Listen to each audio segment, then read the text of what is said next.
is America on the Road, winner of the International Automotive Media Conference Gold Medal Award for Radio, and now in its 25th year on the air.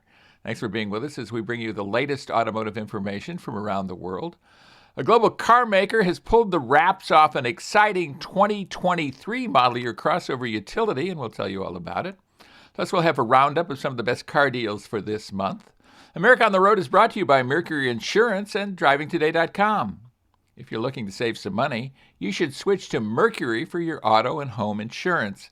Californians save an average of $670 with Mercury, so imagine how much you could save. Get a quote today at mercuryinsurance.com.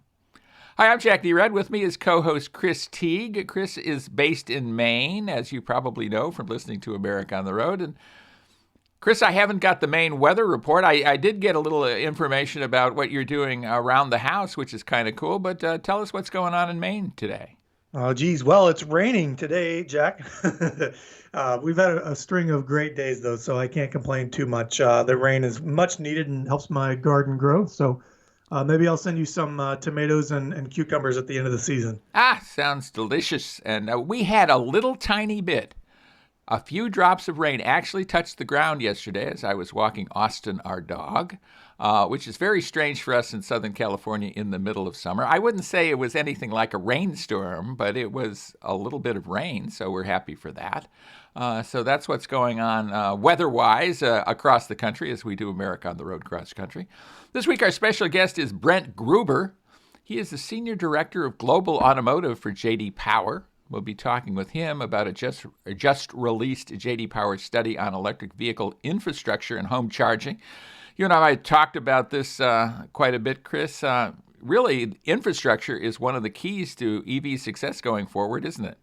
I agree, and it's one of the big reasons, and I think I've even said this here on the show before, is that one of the big reasons why I haven't heavily shopped for one here in Maine. It just isn't ready. The infrastructure just isn't ready yet.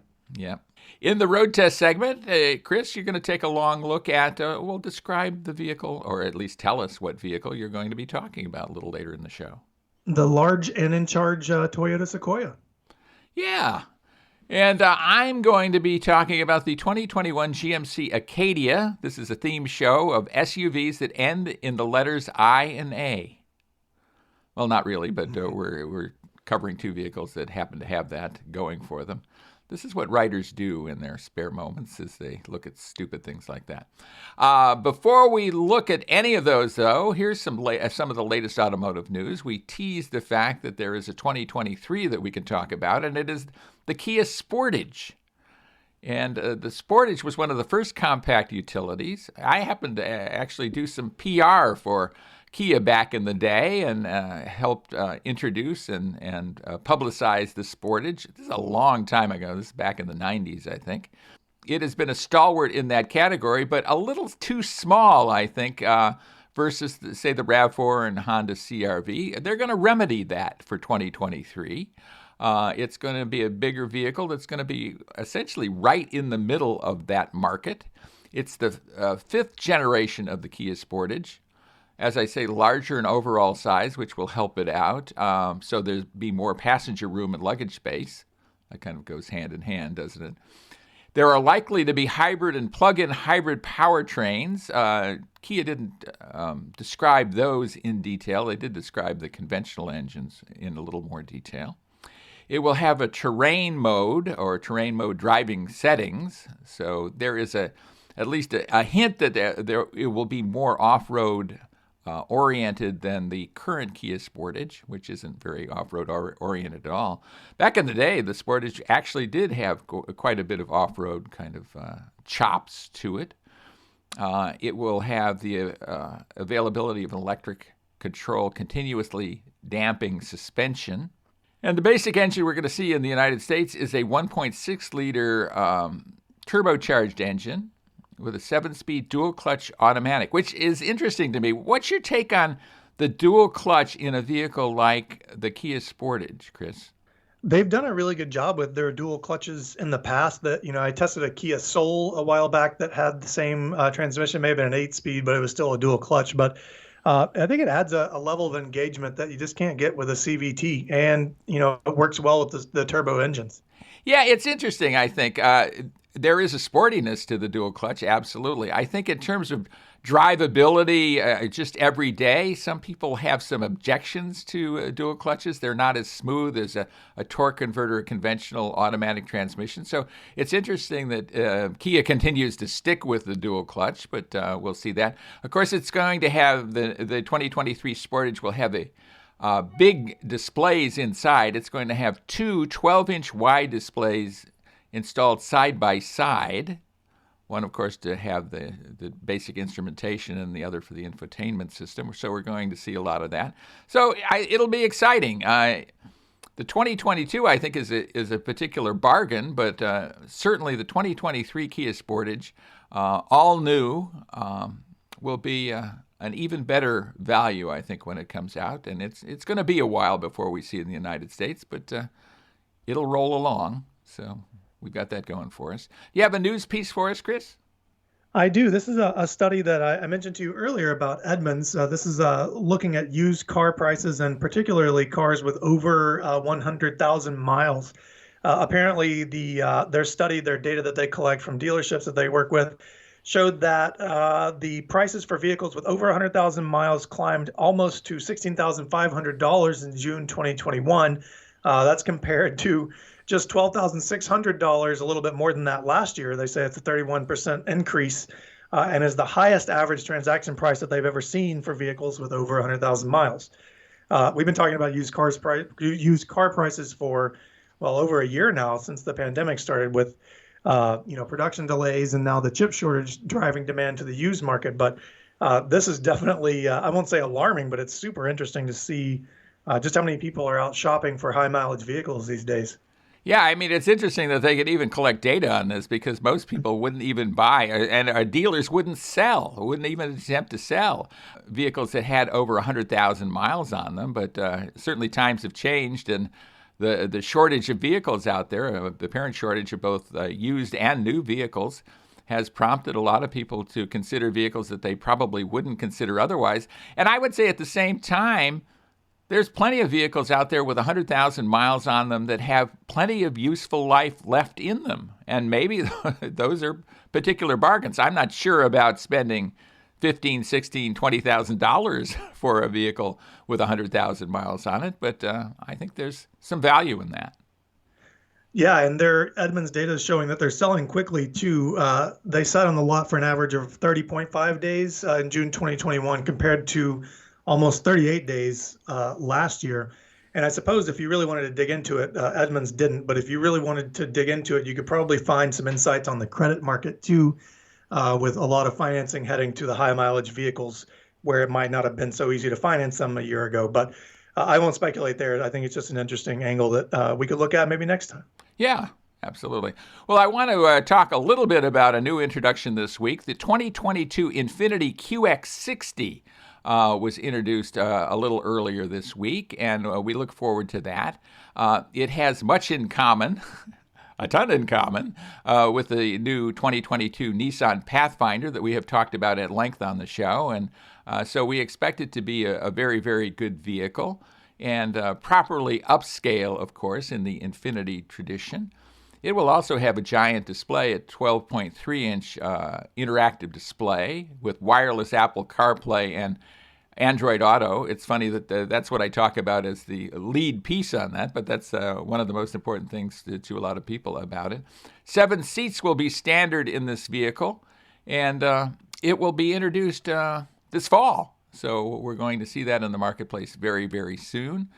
Let me give you the base price here. The base price for the lowest cost QX60 from Infiniti is $46,850.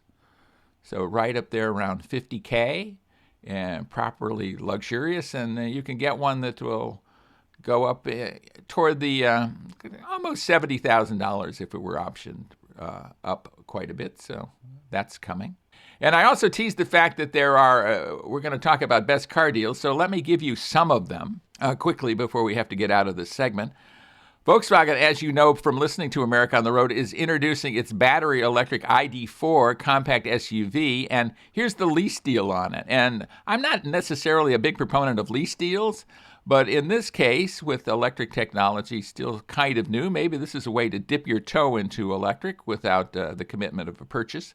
$379 per month for 36 months, and you pay about $3,500 due at signing. That signing payment is always something that I question, but this seems like a pretty good deal. What's your take on dipping your toe into EVs with the ID4, Chris? I think the ID4, especially with the deals, is a great way to do it. I mean, the all-wheel drive version for me would be a necessity, but that doesn't come out until later this year. But I think it looks good. The tech looks nice. The reviews have been positive. I haven't had a chance to drive one yet, but it could be a good way to get into the space if you're looking to do it at less than, Tesla prices. Right. And I have had a chance to drive one fairly recently, and we will review that on an upcoming show. So I won't tell you too much, but I think it's a good buy, so that gives you a little hint about how I feel about it. Two quick other really good buys, I think, that are out there. If you're looking for a sedan, the Sonata midsize sedan from Hyundai and the Elantra compact sedan, also from Hyundai, here's the deal on them. 90 days of deferred payments. That's either good or bad, depending on how you look at it. I don't think it's bad at all to put off payments for 90 days. You're going to have to pay sometime, so it's postponing the inevitable. But it also has 0% financing for up to 60 months, so that's using somebody else's money at no cost for 5 years is a pretty good thing. And you get a $500 discount. So those are really good vehicles. And I think that's a really good deal on both of those vehicles. What's your quick take on that, Chris? I totally agree. If you're in the market, those probably won't be beat for a while. Yes. So when we come back, we will be road testing. Chris will be testing the Toyota Sequoia, and I will be taking a look at the GMC Acadia. So stay with us for that. Thanks so much for being with us right here on America on the Road. Welcome back, everybody, to America on the Road with Chris Teague, Jack Nerad back with you. And it is road test time right here on America on the Road, one of our favorite segments because we talk about the vehicles we've driven in the past week or so. And Chris, you were driving a rather large SUV, at least large for your family, the Toyota Sequoia. Why don't you tell us a bit about it? Yeah, it was interesting. We talk about the size of this thing, but with 4 kids and we actually got the dog out and hauled some stuff from the garden center, it actually fills up pretty quickly with all those people and all the gear and stuff. But this is a 2021 Toyota Sequoia. This particular model that I tested is called the Nightshade model. It's a new addition for 2021. In fact, it's the only change that was made to the Sequoia for 2021. It slots in between the almost $61,000 limited model and the almost $66,000 TRD Pro model. And it's got features like 20-inch black wheels, darkened outside trim, black leather, and this one came in one of the exclusive colors, which is actually called Wind Chill Pearl. It's kind of a white color, really nice color combination for the vehicle. But I digress. The big complaint with the Sequoia that I and many others have had is that it is the same basic configuration that the vehicle has been in for over a decade now. You look at a Sequoia from 2021, it looks strikingly similar to a Sequoia from 2012, 2013.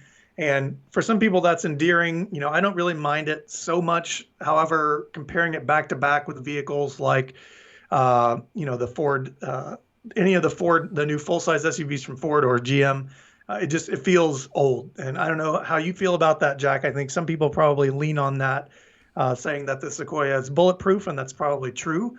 And you might not even mind so much if you didn't drive it back to back with other ones. But what's your thought on the age of this thing? I think you're spot on because the segment has progressed, right? I mean, the Chevy Tahoe and the Ford Expedition are better now than they were 10 years ago.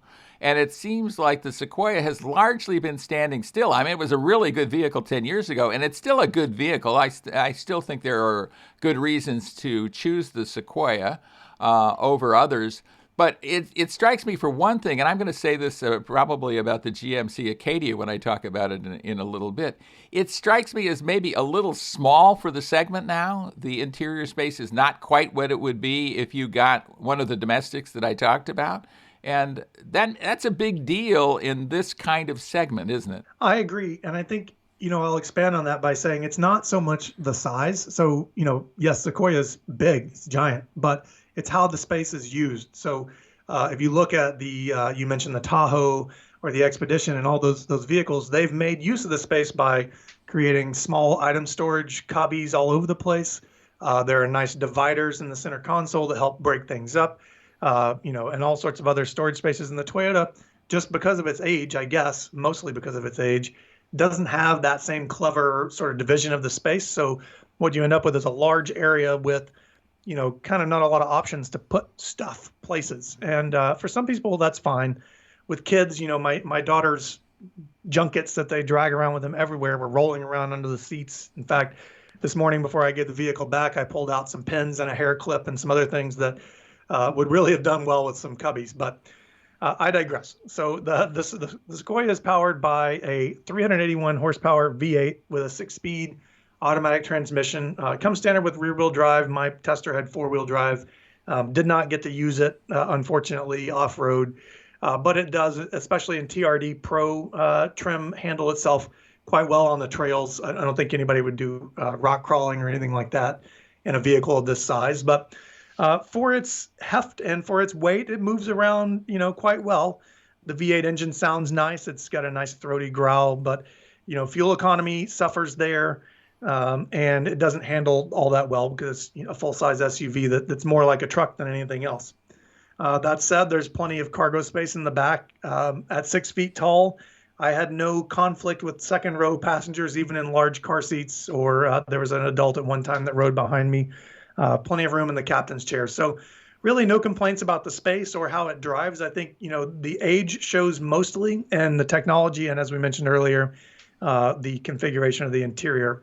The touchscreen is perfectly clear and very nice. I think it is, it is a 7-inch touchscreen. Sorry, I was looking at my notes there. It's got Apple CarPlay and Android Auto, but it's so far away from the driver's seat that it's hard to control.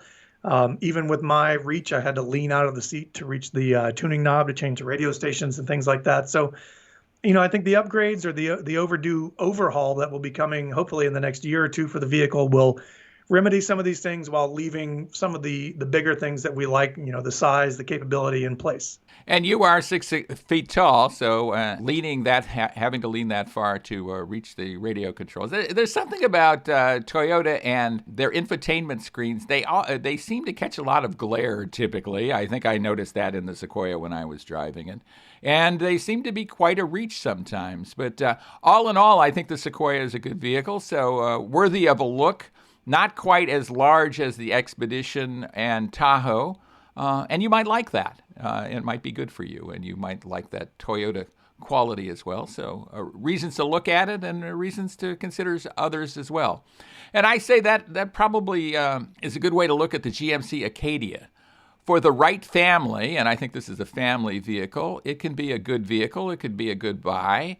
At the same time, for a larger family, it's probably not the best buy. There are probably other midsize SUVs that would outdo it, and size matters here. The Acadia is 5 inches shorter in overall length than the Ford Explorer and the Chevy Traverse. The Traverse, of course, of the same family as the GMC Acadia. And that 5 extra inches means a lot.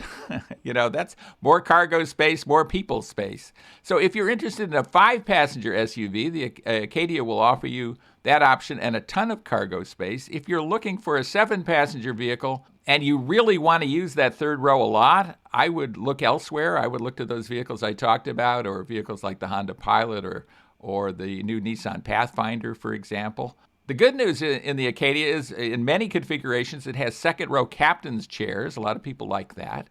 That's much more comfortable than a bench seat. It keeps the kids separated if you put 2 kids in the captain's chairs, so that's probably a good thing. It gives you a walk-through to the third row. The Acadia is available in 5 different trim levels. Usually when I'm recommending a trim level, I will recommend one of the middle or lower to middle level trims and maybe with some options on it. But in the Acadia, I really recommend the top trim, the Denali trim. And the reason being is you can't get all the good stuff in the Acadia unless you buy the Denali. You can't get adaptive ride control. You can't get the surround vision camera system. And you can't even get adaptive cruise control unless you have the Denali. So that's certainly the one to get, I would believe. The up-level engine and the one in the Denali is a 310 horsepower, 3.6-liter V6. That happens to be the exact same engine that's in the Chevy Traverse.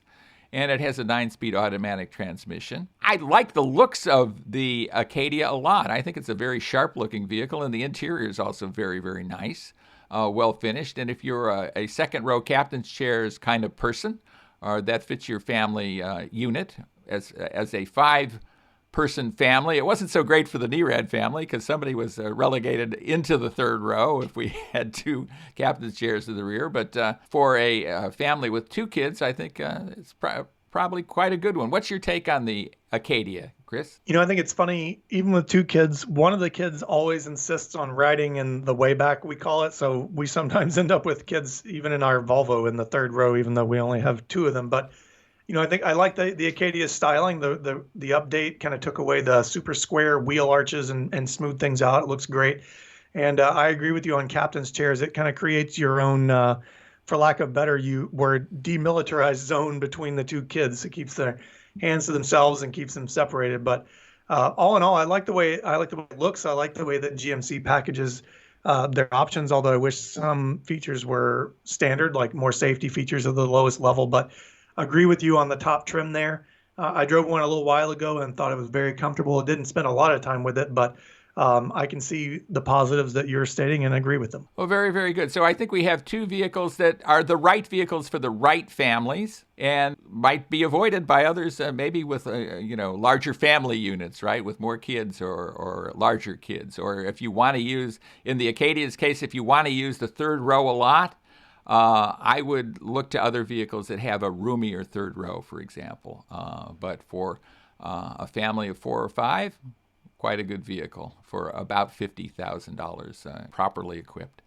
So 2 good vehicles. When we come back, we will be taking your listener questions. So stay with us for that. We're so glad you're with us right here on America on the Road. This is Jack Nerad along with Chris Teague, and we're happy you've joined us. Thanks so much for being with us. Welcome back, everybody, to America on the Road with Chris Teague. Jack Nerad back with you, and it's question and answer time. We'd love to take your listener questions. It's very easy to reach us with your listener question. Just send them to editor@drivingtoday.com. That's editor@drivingtoday.com. Of course, drivingtoday.com is our sister website to America on the Road, and we enjoy that relationship very, very much. So check that out. Chris, I think you have a question for us that came in during the week. What is that question? I do. This question comes from Jennifer in sunny San Diego, which is where I wish I might be right now. She asks, she says, last week on the show, you talked about lemon laws and automakers buying back vehicles that have problems. How does that actually work, Jack? Well, it works differently in every state. That's the one thing I can put out there unequivocally. And so you have to learn your state's lemon laws. And there are lemon laws in virtually every state in the union. I think that's 50 states, if I'm counting correctly these days.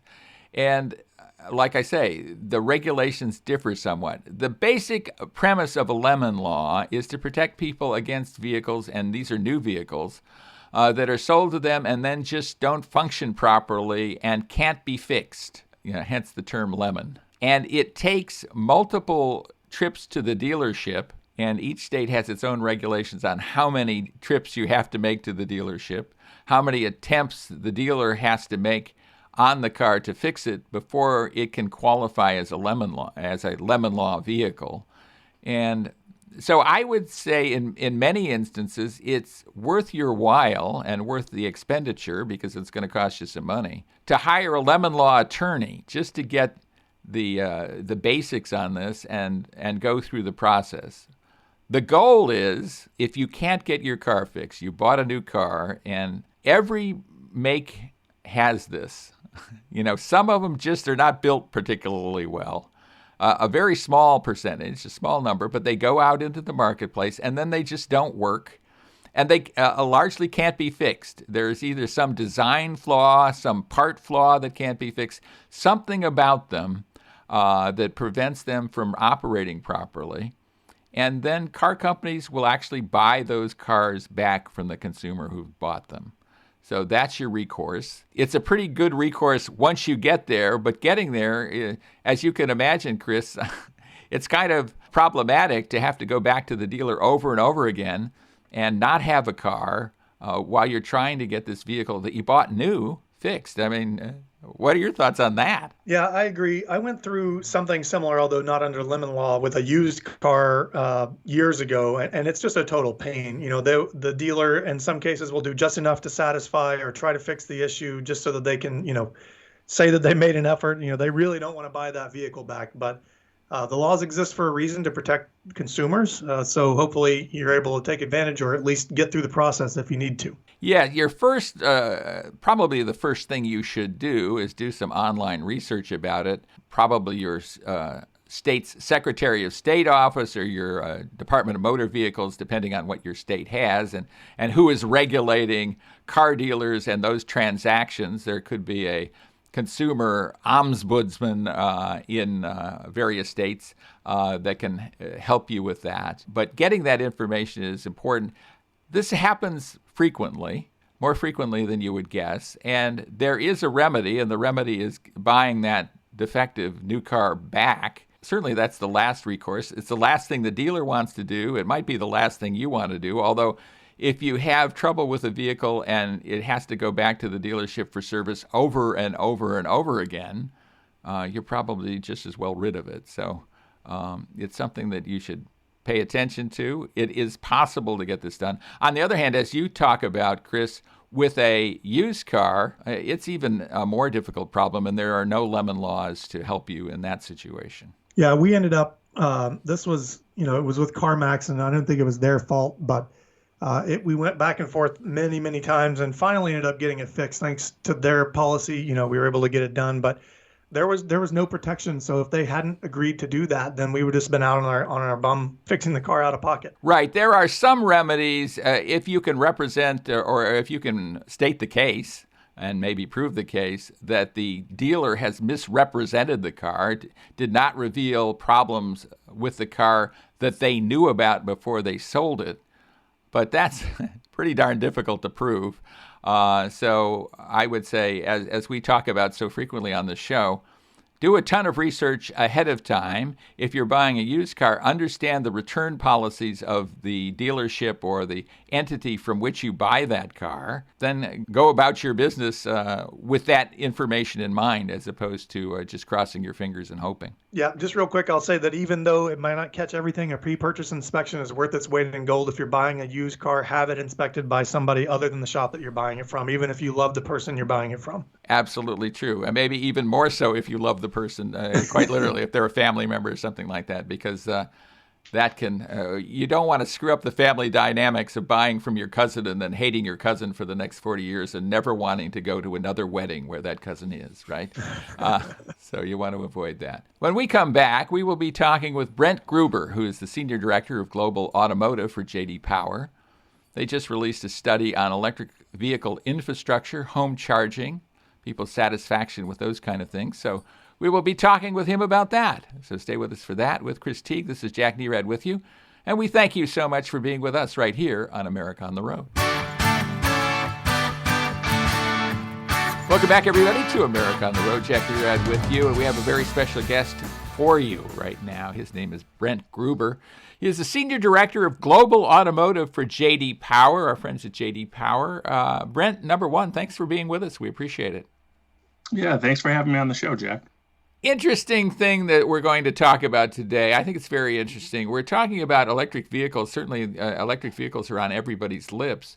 But a key thing about them is the ability, and it's very different than with gasoline cars, the ability to charge your vehicles, essentially refuel it at home. And you've done a study about that. Talk to us a bit about why home charging is so important to the whole EV outreach going forward. We started doing electric vehicle research years ago, and in recent years, we saw a need to focus specifically on the charging aspect. So a lot of what we had done and seen in years past was really focused on how we get people to consider purchasing electric vehicles. But we really wanted to kind of flip the script and look at it from an ownership perspective and what it was like living with electric vehicles. And when we looked at that, we certainly realized that charging is a dominant aspect of owning an electric vehicle. And so we developed a home charging study as well as a public charging study, because we really wanted to understand what that experience was, but then also how we could provide information that would help industry stakeholders improve that experience. Because to your point, home charging is a very important aspect of owning an electric vehicle. In fact, our data shows that more than 80% of electric vehicle owners use home charging as their primary means of electric vehicle charging. And so it was really important for us to, kind of understand that context and then identify, what can we do, what can we show that would improve that experience. A lot of people think about electric vehicles as just a straight up substitute for cars, and they expect them to logically expect them, I guess, to act like a gasoline powered car does and have those attributes, but they really don't. And the whole charging thing is the key difference, I think. The fact that with a gasoline car, you can fill it up with gas, you essentially have unlimited range as long as you can get to a filling station and can spend 5 minutes to fill it up with gas. But EVs are very different. Talk a bit about that, would you? Yeah, they are very different. And I think, sometimes they're looked at as having, their own set of challenges. But I look at it as having, their own advantages. So there's certainly a difference between an internal combustion engine powered vehicle and an electric vehicle, and the charging aspect is a big component of that. But electric vehicles provide some cost savings, right? I mean, you're not going to the gas station on a regular basis. You're not filling up on a regular basis. You're charging at home for the most part. And that's a very cost-effective way of charging your electric vehicle. And so, people, need to certainly recognize that electric vehicles are very different. They need to understand the differences in how that may differ from their previous experiences owning an ICE vehicle. That comes down to how are they going to charge it? Are they going to have the right charging equipment and charging at the right level, because there's differing levels of charging capacity, understanding sort of the limitations of that range and kind of planning and some forethought around that. So those are really the biggest, differentiators with owning an electric vehicle. But like I said, they do offer some considerable benefits. And I think that's what's really enticing for consumers to consider these vehicles, not look at necessarily the differences and the limitations, but the advantages that they offer. Right, and the advantages are several, and certainly one of them is just on a cost per mile for refueling kind of basis. They can be significantly less expensive than a gasoline internal combustion engine vehicle, Yeah. So that's a plus. Absolutely. Yeah, I can't tell you how many comments I've read from respondents in our studies saying how thrilled they are with the cost and value proposition that electric vehicles provide, but also the reduced maintenance. The ability to visit a dealer or service facility less frequently is really exciting a lot of electric vehicle owners. Right, and at the same time, there is a major difference, and one of that is when you buy a gasoline car, you don't think at all about how do I prepare my home to make this gasoline car more efficient for me or work for me. At most, you might think, where am I going to park it, right? But with an electric vehicle, Yep. preparing your home or preparing where you live to do home charging is a fairly important aspect of the whole ownership experience, or at least can enhance it. Talk to us a bit about that. Yeah, unfortunately, that's one of the key challenges we see with the electric vehicle space right now is the availability of information and communicating, the usage of electric vehicles to potential consumers and even new owners. You do have to prepare a little bit and you have to plan a little bit. If you're charging at home, which most people are, It's oftentimes advantageous for those owners to upgrade their electrical systems to take advantage of faster charging capacity. So at a very base level, we call it level 1 charging, and that's essentially just kind of a plug and play. You plug into a standard outlet, but that's a really slow charge. And then you offer the opportunity to them to upgrade that through level 2 charging, but that takes some planning and sometimes some infrastructure updates. And that's where consumers really need to have a good sense for the benefits to them for upgrading, because there's costs associated with that. And that's a source of dissatisfaction, because a lot of electric vehicle owners are purchasing these vehicles and then feeling like they've been hit with unexpected cost after the fact. So we need to do a better job as an industry of educating consumers on that process of upgrading and what all that may entail. And then not only that, but what incentives may be available to them to do so, because there's a great amount of confusion around the incentives that are available to consumers to help them make that upgrade. Right, and that upgrade generally consists of doing some rewiring of your home, getting an outlet that has higher voltage electricity to it, and it can be fairly expensive. I as a journalist have tested a lot of electric vehicles, and using level 1 charging, oftentimes it will take well more than overnight to fully recharge the batteries. And that's not a particularly good experience. And I think you've discovered that in the study that you've done, the EV home charging study, that level 1 charging just is at best neutral, or maybe a dissatisfier for people who own electric vehicles. That's right. Yeah, it's not a great experience for most people. We certainly do recognize that in some instances it may make sense for some folks to use level 1 charging, but for the vast majority, it really does pay to upgrade to a level 2 charging, and there could be some costs associated with doing so, like you said. But there are incentives out there that are available to consumers to make that upgrade. A lot of utility companies are offering incentives, and a lot of municipalities are offering incentives. And so there are resources available to consumers to make those upgrades.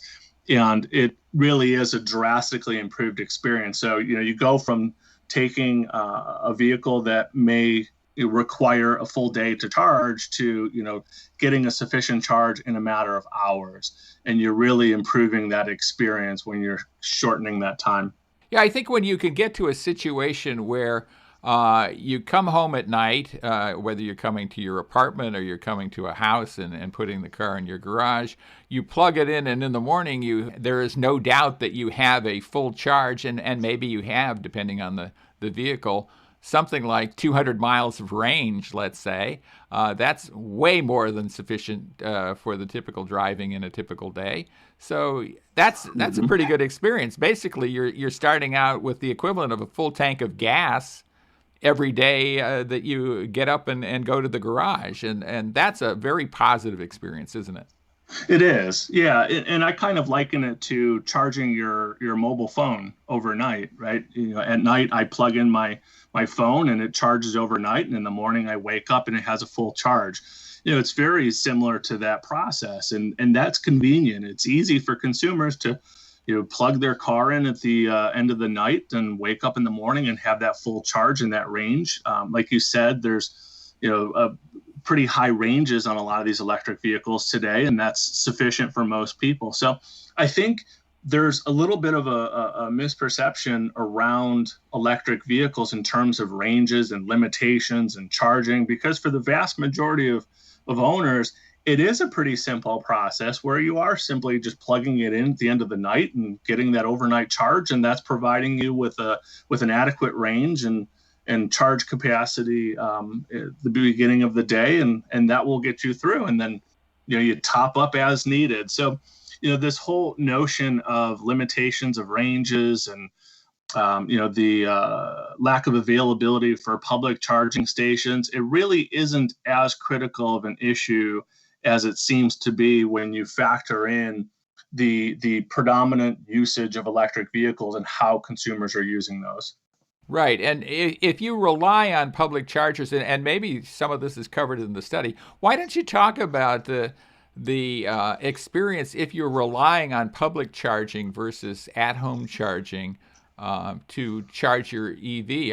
I've got to believe that there's a lot of difference in satisfaction there. There is, yeah. There's certainly a contingency of folks who can't charge at home, right? In the study, we have a lot of folks who live in multi-unit dwellings, apartments, and so forth, and so they don't have access to that home charging capability that many do, and so they may be much more reliant on the public charging infrastructure, and that's not an ideal experience. When we look at the total ownership experience, the ownership of owning an electric vehicle, the least satisfying aspect of owning an electric vehicle is the availability of public charging. So if you do need to rely on public charging, there's a great deal of dissatisfaction there because it's not necessarily readily available. There are differing technologies. You can't just go charge at any available station. There are stations for different types. And so those people that can't charge at home have to rely on that public charging network, and that's not always an ideal situation for them. So that does lead to a lot of dissatisfaction. Yeah, I imagine it's far from ideal. I see.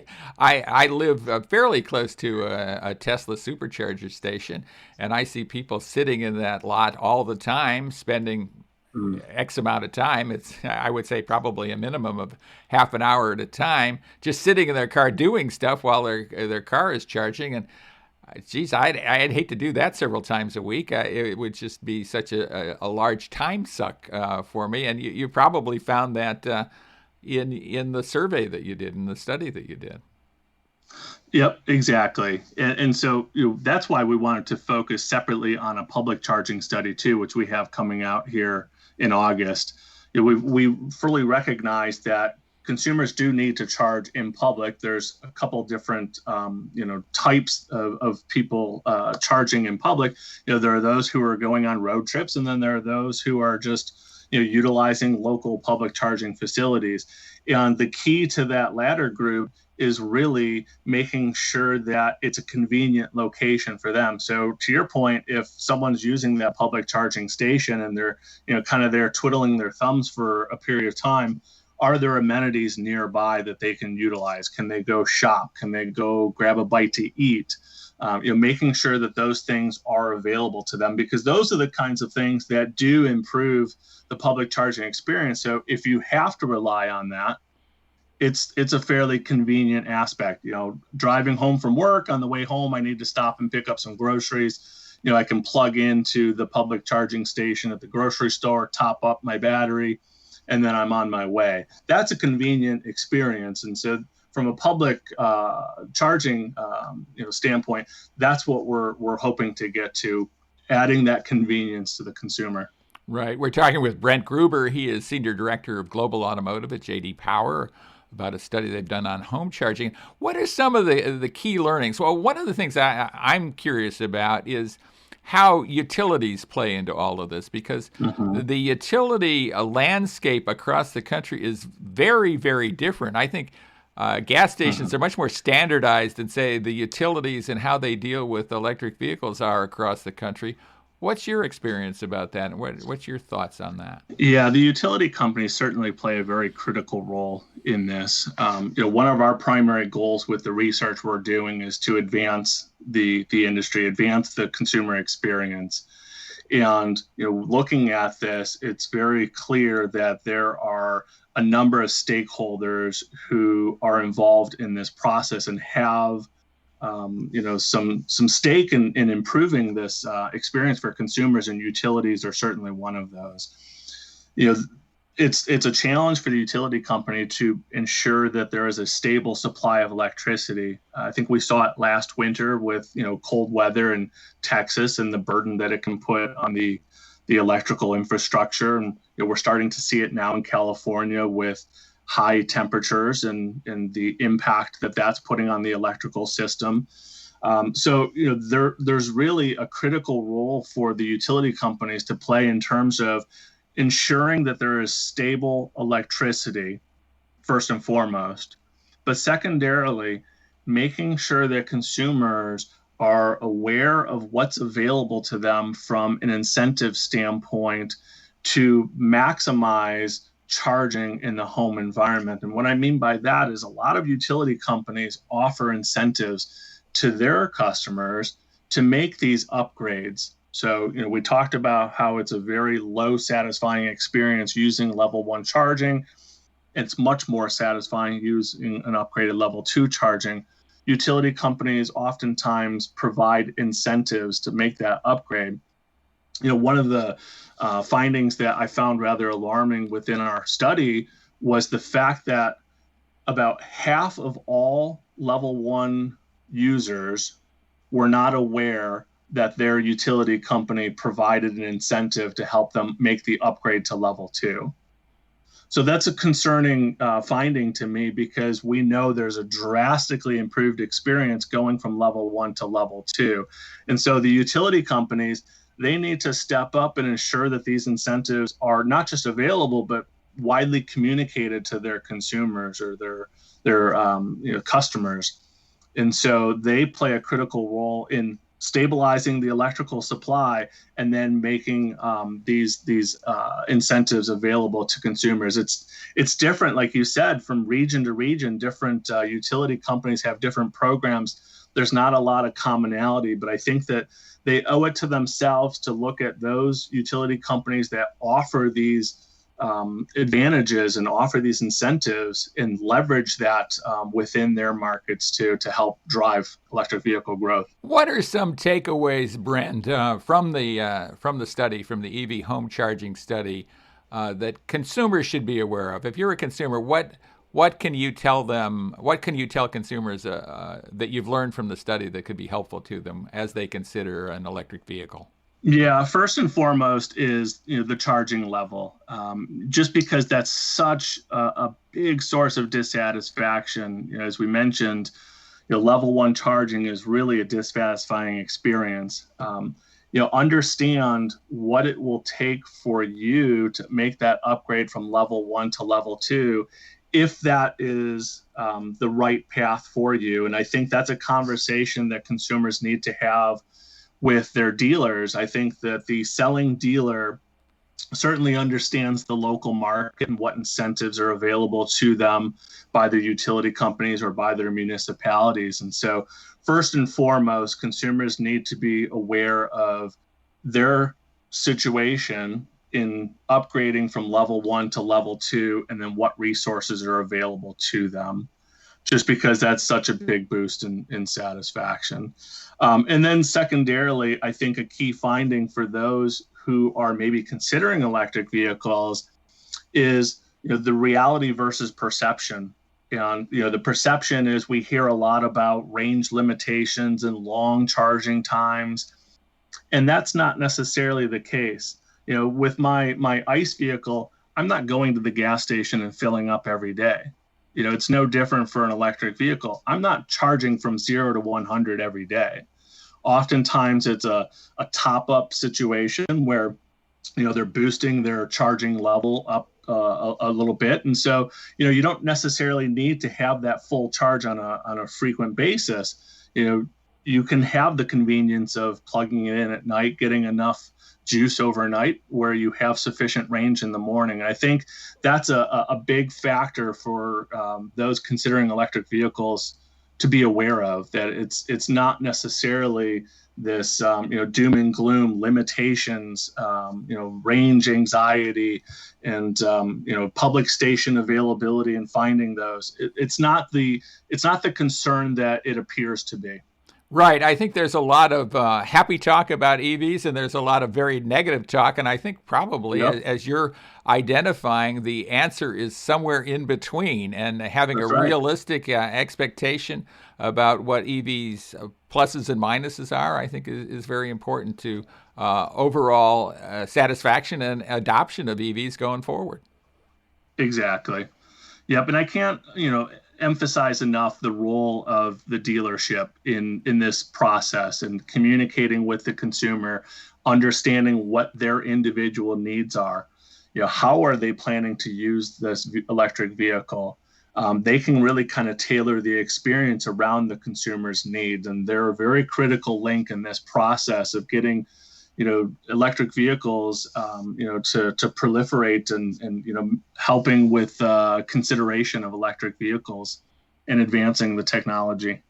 Very, very good point. Well, Brent Gruber, Senior Director of Global Automotive at J.D. Power, we appreciate you being with us. I learned a lot. I appreciate you chatting with me. Certainly, Jack. I appreciate your time and appreciate you having me on the show. Thanks very much, and stay with us, everybody. We'll be right back right here on America on the Road.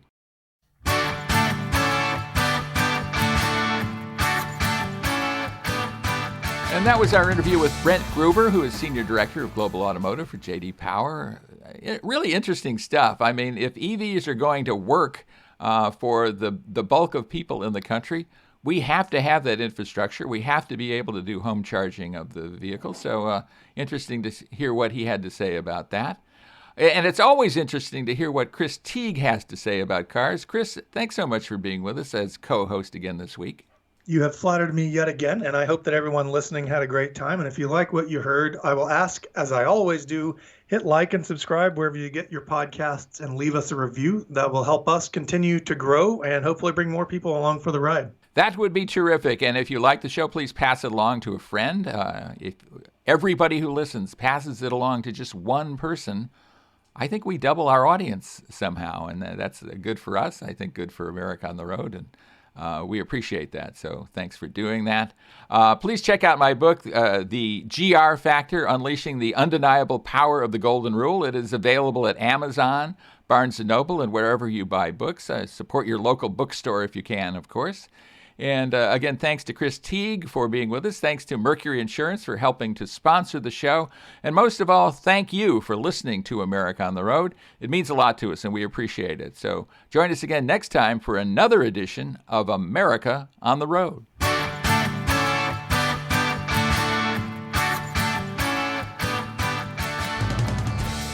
America on the Road is brought to you by Mercury Insurance and DrivingToday.com. If you're looking to save some money, you should switch to Mercury for your auto and home insurance. Californians save an average of $670 with Mercury, so imagine how much you could save. Get a quote today at mercuryinsurance.com. And if you're looking to save money when you buy a new car, go to drivingtoday.com. It's the official website of America on the Road.